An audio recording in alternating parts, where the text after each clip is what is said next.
اعترافات نرجسي، الحقيقة اللي عمري ما قلتها. قبل ما ابدأ الفيديو اعمل لايك وشير علشان يوصل لكل الناس. اسمع الحقيقة اللي عمري ما قلتها. انا مش شايف نفسي وحش، انا شايف نفسي مميز مختلف اعلى من كل الناس. عمري ما شفت نفسي غلطان ولا بحب اعترف بغلطي حتى بيني وبين نفسي. من بره انا واثق من نفسي، جذاب، ناجح، الناس بتحبني او على الاقل هم كده فاكرين. بس الحقيقة انا بحب احساس انهم محتاجيني. انا ما بعرفش احب حد بالطريقة اللي هم فاهمينها، انا بعرف احب الاحساس اللي باخده منهم، الاعجاب، الاهتمام، اللهفة، الغيرة. دي الحاجات اللي بتغذيني. لما حد يقرب مني قوي ابدا ازهق، ولما تبعد اجري وراها، مش علشانها، علشان ما ينفعش حد يقرر يمشي من غير اذني.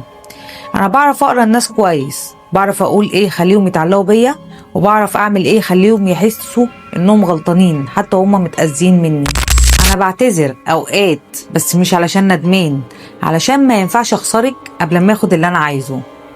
انا بغير بس مش غيرة حب، غيرة امتلاك.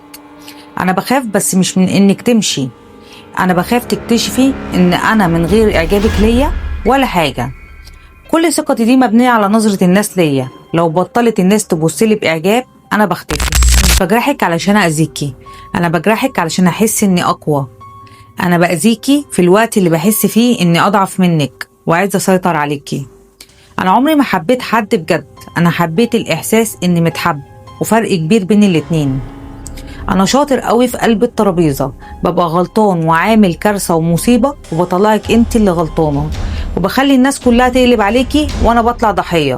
بحب قوي احساس ان ابقى ضحيه. يمكن اكتر حاجه مرعبه اني فاهم كل ده ومع ذلك لسه بعمله. الخلاصه، النرجسي ده شخصيه متعبه نفسيا.